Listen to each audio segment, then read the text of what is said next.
우리 귀한 찬양 감사합니다. 우리 옆 사람하고 이렇게 인사하겠습니다. 우리 당신이 있어 행복합니다.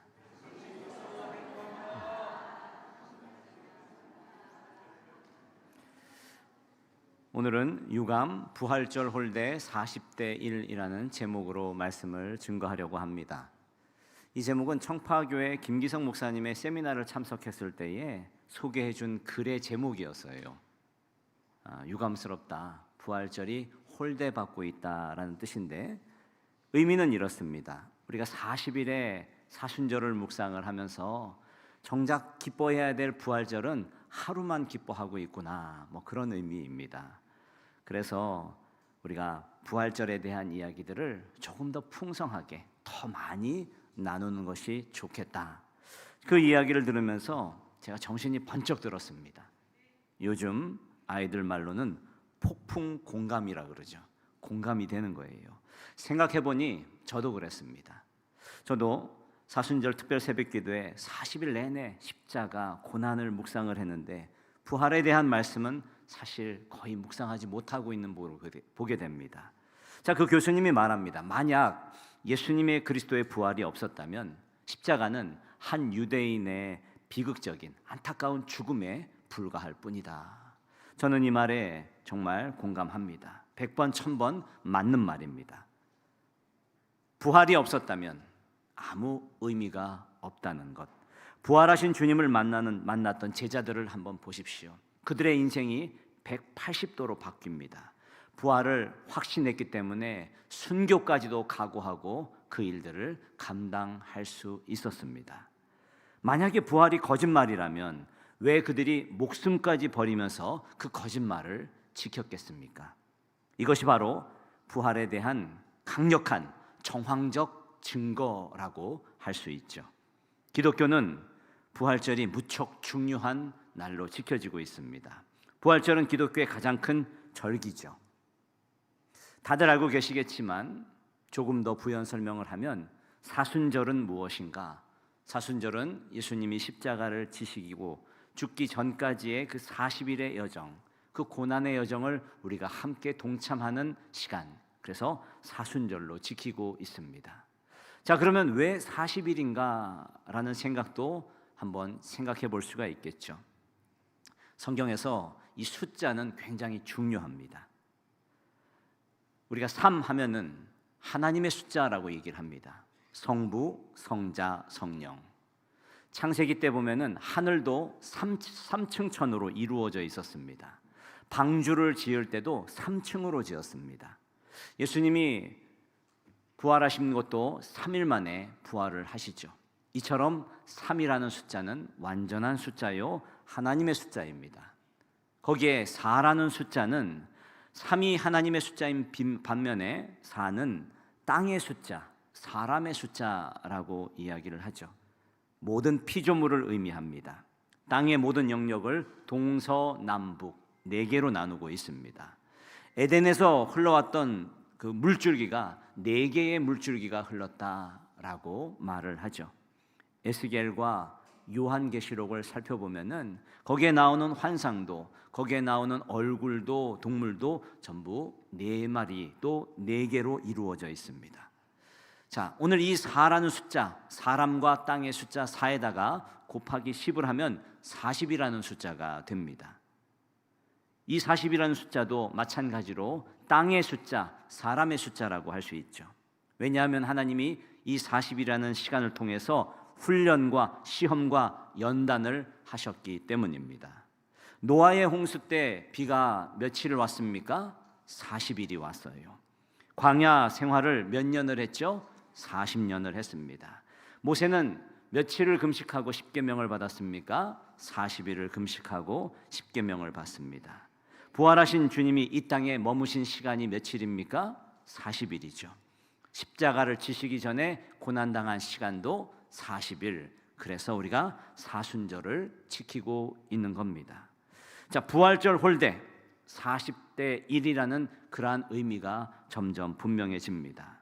40일 동안 우리가 고난절에 대해서 또 순환에 대해서 또 아픔에 대해서만 우리가 묵상을 했는데 사실은 오늘 우리가 너무 치우쳐져 있는 것은 아닌가. 그래서 이 사순절은 주님의 고난을 묵상하는 동시에 결국 그것이 부활로 이어져야 한다라는 그러한 마음들이 있습니다. 그런 의미에서 오늘 저는 종료주일이지만 부활절을 홀대하지 않고 기쁨의 부활의 메시지를 여러분과 나누려고 합니다. 자, 그런데 여러분, 단순하게 주님께서 부활하셨습니다, 자, 이렇게 외친다고 해서 그 부활 신앙이 우리 가운데 생길까요? 부활하면 기쁨, 감격인데 부활하셨습니다, 또 우리가 계란도 나누고 함께 전도를 한다고 해서 그런 감격들이 우리의 삶에 들어올까? 아니죠. 절대 그렇지 않습니다. 진정한 부활은 부활하신 주님을 직접 만나야 생기게 됩니다. 오늘 이 고난절의 시작점에서 십자가의 고난을 넘어 살아계신 주님을 직접 대면하는 귀한 은혜가 여러분의 삶 가운데 임하기를 주님의 이름으로 축원합니다. 자, 기쁨이 넘치는 부활 신앙이 되기 위해서 우리는 세 가지를 지키고 또 선포하겠습니다. 첫 번째는 부활은 지식으로만 믿어지는 것이 아니다입니다. 우리는 흔히 성경 공부를 많이 하거나 성경을 많이 알면 믿음이 생긴다라는 착각을 하는 경우가 있어요. 그런데 성경을 보십시오. 누가복음에 보면은 예수님이 십자가에서 죽으시고 3일째 되는 날, 안식 후 첫날이죠. 여인들이 향유를 가지고 무덤으로 찾아옵니다. 그때 무덤이 비어 있었습니다. 여인들은 너무 놀랍고 또 두렵기도 하여서 제자들에게 달려갔습니다. 자, 그런데 제자들의 반응이 어땠습니까? 오늘 누가복음 24장 11절의 말씀을 한번 같이 읽어보겠습니다. 사도들은 그들의 말이 허탄한 듯이 들려 믿지 아니하나. 아멘. 자, 여기 허탄하다라는 말은 거짓되고 믿업지 않다라는 뜻입니다. 예수님과 3년 동안 동고동락한 제자들도 믿어지지 않았다라는 그런 의미죠. 예수님이 살아생전에 제자들에게 내가 죽음과 또 나의 부활에 대해서 여러 번 설명을 하셨습니다. 자, 그럼에도 불구하고 결정적인 순간에 빈 무덤을 보고도 허탄한 생각이 들었더라. 여러분, 이것은 무엇을 의미합니까? 이것이 인간의 한계이구나. 제자들만의 문제가 아닙니다. 우리도 마찬가지죠. 여기서 알 수 있는 것 한 가지, 아무리 많이 알아도 그것이 신앙이 될 수 없다는 것. 성경적인 지식이 우리를 신앙으로 이끌지 않습니다. 종교개혁자 마틴 루터는 철저한 수도사였고 신부였습니다. 그는 죄의 문제를 해결하기 위해서 고해성사에 매달렸습니다. 조금만 죄된 생각이 들어와도 달려가서 고해성사를 했습니다. 하루에 수십 번씩, 어떨 때는 6시간 이상씩 고해성사를 했습니다. 보다 못한 스승 스타우피츠 신부가 이렇게 소리를 칩니다.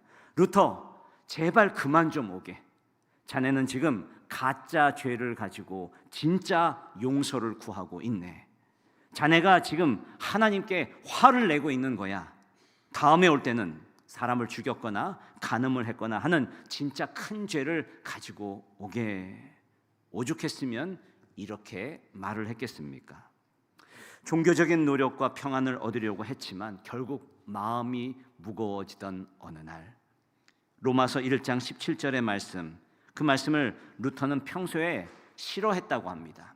싫어했다기보다는 그 말씀에 대해서 잘 이해하지 못했다라고 볼 수가 있겠죠. 복음에는 하나님의 의가 나타나서, 자, 이 말씀을 읽는데 갑자기 벼락처럼 심령에 하나님의 말씀이 꽂히는 사건이 경험하게 됩니다. 의인은 믿음으로 말미암아 살리라. 할렐루야. 루터는 이 경험을 통해서 내가 노력해서 하나님을 만나는 것이 아니구나, 주님이 나를 찾아오시는 거구나라는 것을 깨닫게 되었습니다. 지난주에 제가 세례 교육을 하는데 제가 이런 질문을 했습니다. 예수님이 나를 십자가에서 나를 위해 죽으신 것이, 그리고 내가 그것으로 인하여 구원받은 것이 믿어지십니까? 라고 물어봤더니 예 라고 대답하는 분들도 계셨고요, 아니요 라고 대답하는 분들도 계셨습니다. 저는 솔직히 크게 두 가지의 큰 충격을 받았습니다. 첫 번째는 십자가의 부활 이게 안 믿어지십니까? 라는 그러한 마음. 두 번째는 인간의 지성과 또 상식으로는 이게 안 믿어지는 것이 사실이구나 라는 것입니다. 그러므로 믿음은 나의 노력이 아닌 찾아오시는 주님을 만나야 합니다. 찾아오시는 하나님의 전적인 은혜임을 여러분 잊지 마시기를 바랍니다. 이 시간 주님이 여러분을 찾아오셔서 여러분을 만나주시는 귀한 시간이 되시기를 주님의 이름으로 축원합니다. 자, 두 번째는 찾아오시는 주님의 일방적인 은혜입니다. 오늘 바울이 고린도전서 15장을 통해서 우리에게 하고 싶은 이야기가 있어요. 계속 반복해서 하는 문장이 있습니다. 4절에서 8절까지의 문장을 읽으면서 우리 반복되는 말씀을 한번 찾아보겠습니다. 장사 지낸 바 되셨다가 성경대로 사흘 만에 다시 살아나사 게바에게 보이시고 후에 12 제자에게와 그 후에 500여 형제에게 일시에 보이셨나니 그 중에 지금까지 대다수는 살아있고 어떤 사람은 잠들었으며 그 후에 야고보에게 보이셨으며 그 후에 모든 사도에게와 맨 나중에 만삭되지 못한 난 자 같은 내게도 보이셨느니라. 아멘. 할렐루야. 여기 반복되고 있는 말씀이 무엇입니까? 보이셨고 보이셨느니라. 여러분, 이 말씀을 가만히 보면 문법적으로 보면은 이것은 단순 과거 수동태입니다. 수동태로 이루어졌다라는 것은 내가 보는 것이 아니라 보여진다라는 그러한 의미죠. 자, 이 말씀을 보면서 우리 신앙생활에 부활 신앙을 가지기 위해서는 우리가 알아야 할 중요한 것이 있구나. 주님이 나를 찾아와 주셔야 하는구나. 그리고 보여주셔야 하는구나 라는 것입니다. 여러분, 이것을 깨달는 저와 여러분들의 삶이 되기를 간절히 소망합니다. 또한 생각해 볼 때에 이 정황적인 증거를 통해서 주님께서 나를 찾아오셨구나라는 그런 분명한 확신이 저와 여러분들에게 임하기를 간절히 소망합니다. 제자들의 자세를 한번 보십시오. 빈 무덤을 보고도 믿지 않았던 제자들, 그래서 뿔뿔이 흩어진 제자들, 자, 그 이후에 목숨을 걸고 복음을 전하는 제자들. 여러분, 전과 후가 너무 다르지 않습니까? 그 사이에 무슨 일이 있었을까요? 무엇인가 우리는 모르는 일이 일어났다라는 것을 우리는 알 수 있습니다.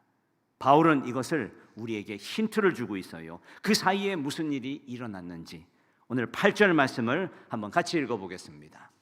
맨 나중에 만삭되지 못한 난 자 같은 내게도 보이셨느니라. 아멘. 자, 무슨 말입니까? 나 같은 못난 자를 주님께서 만나 주셨습니다. 할렐루야. 오늘 제자들이 믿지 못하고 도망하고 흩어지는 그 제자들, 그러나 목숨 걸고 순교했던 그 제자들 사이에 있었던 일이 무엇인가? 주님께서 만나 주셨구나. 여러분, 우리는 이것을 알 수 있습니다. 진짜 예수님의 고난과 부활이 내게 의미가 되기 위해서는 오늘 예배하는 우리 모든 성도들이 예수님을 만나는 그런 귀한 경험들, 주님께서 여러분의 삶에 찾아와 주시는 놀라운 은혜가 여러분의 삶 가운데 날마다 더하시기를 주님의 이름으로 축원합니다. 자, 그때에 비로소 바울이 감격스럽게 외치는 소리가 있습니다. 10절 말씀을 한번 우리 빨간 글씨만 읽어보겠습니다. 그러나 내가 나 된 것은 하나님의 은혜로 된 것이니. 아멘. 자, 찾아와 주신 주님을 만났을 때에 비로소 감탄사가 나오는 겁니다. 나의 나 된 것은 하나님의 은혜입니다. 주님을 핍박한 존재였는데 나 같은 존재를 주님께서 만나 주시니 내 인생이 변화되었습니다. 저는 오늘 예배하는 모든 성도들의 부활의 주님을 만나 인생이 변화되는 놀라운 은혜를 체험하며 고백하는 하루, 또 한 주간이 되시기를 주님의 이름으로 축원합니다. 세 번째, 부활을 만나면 인생의 질서가 바뀝니다. 자, 그러면 부활하신 주님을 만나면 어떤 변화가 일어날까요? 먼저 부활하신 주님을 만나면 없던 것이 생기게 됩니다. 자, 있던 것이 없어지는 하나가 먼저 있겠죠. 먼저 부활의 주님을 만나면 우리 가운데 열등감이 사라지게 됩니다. 9절 말씀을 한번 읽어보겠습니다. 9절 말씀 시작. 나는 사도 중에 가장 작은 자라. 나는 하나님의 교회를 박해하였으므로 사도라 칭함받기를 감당하지 못할 자니라. 아멘. 사도 바울의 열등감이 있었죠. 무엇입니까? 사도 바울은 생전에 예수님을 만나지 못한 사람이었습니다. 그래서 오히려 예수님을 핍박한 사람이었죠. 그래서 말합니다. 사람들이 저 사람은 가짜야. 사도라고 말하지만 저 사람은 예수님을 만난 적도 없어. 그래서 바울은 가는 곳곳마다 이렇게 말합니다. 나 사도된 바울은, 나 사도된 바울은. 자, 가는 곳곳마다 그렇게 말을 시작을 하죠. 특별히 고린도 교회는 자신이 이 죄악된 도시에 눈물로 세운 교회입니다. 자, 그런데 이 고린도 교인들이 바울을 손가락질하면서 거짓말쟁이라고, 위선자라고 그렇게 말을 할 때에 이 바울의 심정이 어땠을까요? 바울은 다른 사람들은 몰라도 고린도 교회 당신들은 나한테 그렇게 말하면 안 되지 않습니까? 자, 그런데 오늘 부활하신 주님을 만난 바울은 어떻게 말을 하고 있습니까? 나는 사도 중에 가장 작은 자입니다. 아니, 나는 사도라 칭함을 받는 것도 감당할 수 없습니다 라고 말하고 있습니다. 사랑하는 여러분, 오늘 이 다음 절의 고백이 더 기가 막힙니다. 뭐라고 보니까 나의 나된 것은 하나님의 은혜입니다. 부활하신 주님을 만나면서 가장 먼저 그의 마음에 있던 열등감이 사라지더라. 바라고 원하는 것은 오늘 부활하신 주님을 만나는 여러분의 삶 가운데 열등감이 사라지기를 주님의 이름으로 축원합니다. 자, 두 번째, 이렇게 부활하신 주님을 만나게 되면 없던 것이 생기게 되죠. 지속적인 기쁨과 감격이 생기게 됩니다. 바울이 다메섹이라는 곳에서 예수님을 만납니다. 학자들은 그때 주님이 십자가에 지시고 부활하신 지 3년 정도 시간이 지났을 때라고 이야기를 합니다. 그리고 오늘 고린도전서 15장 10절의 말씀이 쓰여진 것, 나의 나된 것은 하나님의 은혜입니다 라고 했던 이 말씀이 쓰여진 것은 오늘 주님께서 부활하신 지 20년 정도의 시간이 지난 다음입니다. 자, 그런데 여러분, 오늘 본문을 읽어보면서 마치 조금 전에 주님을 만난 사람 같지 않습니까? 나의 나된 것은 하나님의 은혜입니다. 조금도 그 은혜가 퇴색하거나 기쁨의 감격이 떨어지거나 그 열정들이 모자라지 않고 그 마음 가운데 20년 전의 일이 마치 조금 전의 일처럼 고백을 하고 있습니다. 사랑하는 여러분, 주님을 만나면 우리 마음 가운데 지속적인 기쁨과 감격이 생겨나는 줄로 믿습니다. 우리 교인들 중에서 이렇게 말하는 분들이 계셔요. 예전의 열정이 이제는 옛날 같지 않아요. 첫사랑을 잃어버린 것 같아요. 사랑하는 여러분, 그 해답은 바로 여기 있습니다. 부활하신 주님을 만나시기를 주님의 이름으로 축원합니다. 부활하신 주님을 만나니까 그 감격과 기쁨이 계속 유지될 수 있더라. 그냥 조금 즐거운 것이 아니라 답답했던 환경들, 막막했던 이러한 모든 앞길들이 또 그것을 뚫어버리고 또 밀어버리는 놀라운 권세가 생기더라. 그러므로 우리 예배하는 우리 성도들이 이 예배를 통해서 꼭 부활하신 주님을 만나기를 주님의 이름으로 축원합니다. 그래서 그 마음의 근심과 두려움들을 넉넉하게 이겨나가는 여러분들이 되시기를 주님의 이름으로 축원합니다. 자, 우리 이제 말씀을 맺으려고 합니다. 사랑하는 성도 여러분, 우리가 지난 40일, 35일 정도 사순절 특별 새벽 기도회를 통해서 우리가 함께 사순절을 또 기도하면서 여기까지 달려왔습니다.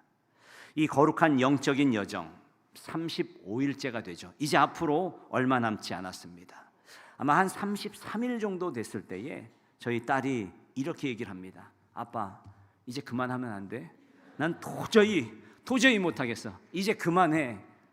여러분, 몸은 고단하고 눈꺼풀은 무거워지고 죽을 것만 같은 그런 피로함이 여러분들에게 몰려오십니까?